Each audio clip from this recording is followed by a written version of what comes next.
വസ്തുതാപരമായിട്ട് അങ്ങനെ ഉണ്ടായിട്ടില്ല എന്ന് പറയുന്നുണ്ട്.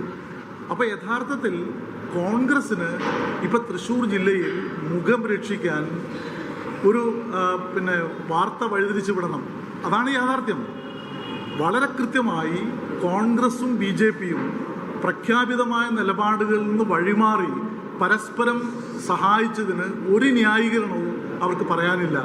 അപ്പോൾ പിന്നെ ഇങ്ങനെ ചില കുത്തിത്തിരിപ്പുകൾ ഉണ്ടാക്കുക എന്നുള്ളത് മാത്രമേ അവർക്ക് വഴിയുള്ളൂ. പക്ഷെ ഉറപ്പിച്ച് ഞാൻ പറയാം, ഒരു സ്ഥലത്തും ഈ ജില്ലയിൽ ഒരു സ്ഥാനം നേടാൻ വേണ്ടി ഇടതുപക്ഷ ജനാധിപത്യ മുന്നണിയുടെ രാഷ്ട്രീയത്തിൻ്റെ ബൈപ്പാസ് ചെയ്ത് ഒരു നിലപാടും ഞങ്ങൾ സ്വീകരിച്ചിട്ടില്ല.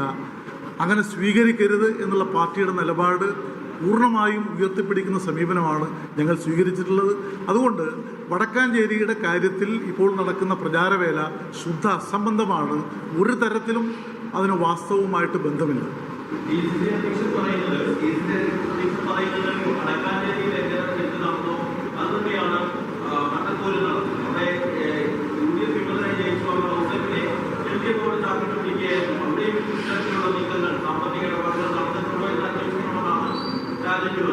എങ്ങനെയാണ് ടാർജറ്റിന് അങ്ങനെ പറയാൻ കഴിയുക?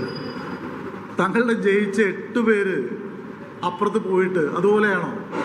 ഞങ്ങളുടെ ഒരാളും ഒരു സ്ഥലത്തും പോയിട്ടില്ല, കൃത്യമായി വോട്ട് ചെയ്തു. UDFന്റെ ഒരംഗം അയാളുടെ വോട്ട് വേറെ ഇതിൽ ചെയ്തിട്ടുണ്ടെങ്കിൽ അത് പരിശോധിക്കേണ്ടത് കോൺഗ്രസ്സാണ്. അത് അവരുടെ രാഷ്ട്രീയമായിട്ടുള്ള വീഴ്ചയാണ്. ആ രാഷ്ട്രീയമായ വീഴ്ച മറച്ചു വെക്കുന്നതിന് പ്രത്യേകമായിട്ടുള്ള ആരോപണങ്ങൾ ഉന്നയിക്കുന്നത് ഒന്നും വിലപ്പോണ കാര്യമല്ല. അതിന് വസ്തുതയുമായിട്ടും സത്യവുമായിട്ടും ബന്ധമില്ല. അതാണ് അതേക്കുറിച്ച് പറയാനുള്ളത്.